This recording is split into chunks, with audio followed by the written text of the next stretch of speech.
using a new lip stain, and I put some on my eyeball. Hey guys, it's me Loli. Today we're going to be talking about why I went to a HBCU. HBCU means Historically Black College or University, and it does not mean that other races can't go there, that white people, Asians, Native Americans, Hispanic people can't go there.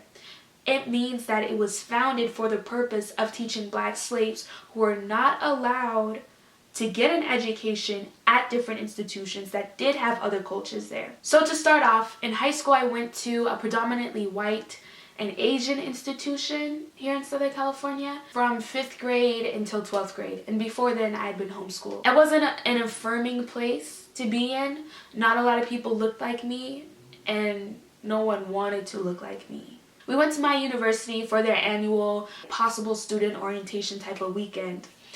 It was so good.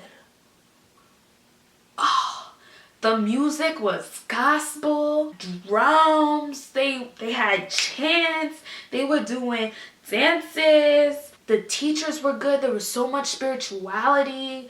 I liked that. I liked the basketball. They had a real basketball team.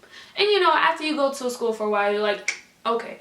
But at the time, they had a real basketball team. Like, the clouds had lifted, the sun had come out. It was a different culture, and I was curious. I wanted to learn how to do my hair, and now I do my own hair, but it was so difficult to me. How do you do your own hair? Malcolm X, Martin Luther, which one? What do you guys think? Like, I was really curious about black culture, because that's not what I got. all through from 5th grade to 12th grade, it was the opposite of black culture. The other thing is, when you go to a HBCU, a lot of grad schools come down to get the creme de la creme for their minority quota. You know, they have to be so diverse per school year. So we had Harvard, Yale, we went up to different schools. I have some friends who went to Mayo Clinic, just because it's easy to see who's at the top of their class in order to fulfill the requirements of being black or Native American or Hispanic. The other thing is, I got so much affirmation. It was ridiculous. I'm not gonna say my self-confidence was really low when I started college, but it was pretty medium low. Like, it wasn't good, because all my life I'd been told you're not what you need to be in order to be pretty or successful or popular or liked by boys, etc. So when I went to college and I started getting affirmed, you have beautiful eyes, you have beautiful hair, this, that, I was taken aback. Over Christmas break, I decided to cut off all my permed hair. I had a big chop experience, and I wore it out for a couple days in California, and I got so much negative feedback. I saw people from high school and they're like, "You cut your hair? Why?" You know, and I'm just like, shoot. This was a mistake. I just put it in some long twists and hid it for the rest of the month until I went back to college. And even then I wore it for 2 weeks because I became so insecure. And you guys who've had a big chop, you know when you cut off your hair, something changes in your body chemistry. Like, you are not the same person. It's not easy, especially if you get negative comments in the beginning. You don't even want it anymore. But when I came back to school and I had told my friends that I had a big chop, they were so excited. Let me see it. We want to see what your hair looks like. We want to touch it. We want to feel it, from girls and from guys. So I took out the twist and I got such positive feedback, put the confidence back at 10. And I wouldn't get that affirmation anywhere else from an HBCU. Now, there are some negatives to going to a HBCU depending on how you look at it.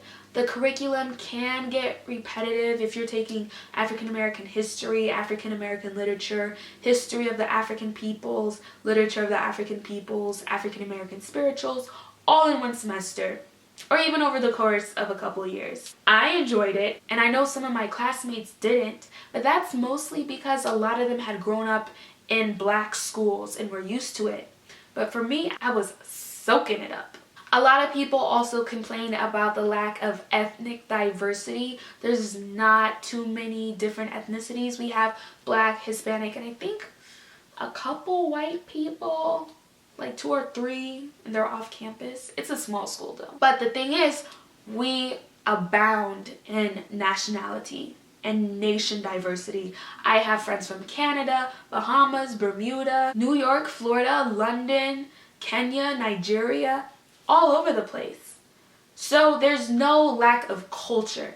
Although it may seem that way because everybody has brown skin, it's not that way at all. You can get very used to only communicating with black people, and that's not necessarily a good thing. So sometimes when I go to Walmart, I'm like, hey, white guy, I know, I just saw you on TV yesterday, man. How you doing, cousin? You know, because I'm confused. I don't see white people on campus. And if I do, it's like, who's that white lady on campus? So that's a negative. You kind of get immersed into this black bubble that's not a real representative of real life. You're the minority. It's not going to be like this. They're going to be surprised to see you in Walmart. Some of my friends don't know how to talk to somebody of a different race, to be honest.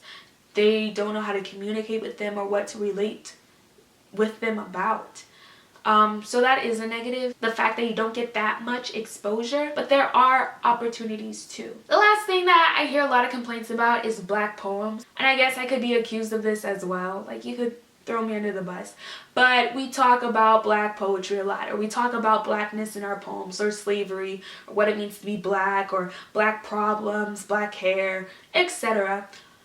Specifically my poetry group. But to be fair, you know, that's our outlet. That's what we struggle with. So for example, if one of my friends wrote a poem about how black daddies always leave their kids, it's probably coming from a place where their daddy left them. They know how it feels for a black person in a black community, but it may not necessarily transfer their feelings to someone who they've never been able to identify with, if that makes sense. So it's a lot of inner turmoil that comes out, and you put it in terms that you can relate to and that your audience can relate to. But we do talk about slavery a lot.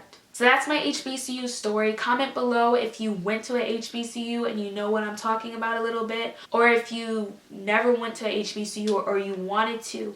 I have a lot of friends who tell me they don't know if they would do well at a HBCU. So comment, subscribe, like, let me know your story.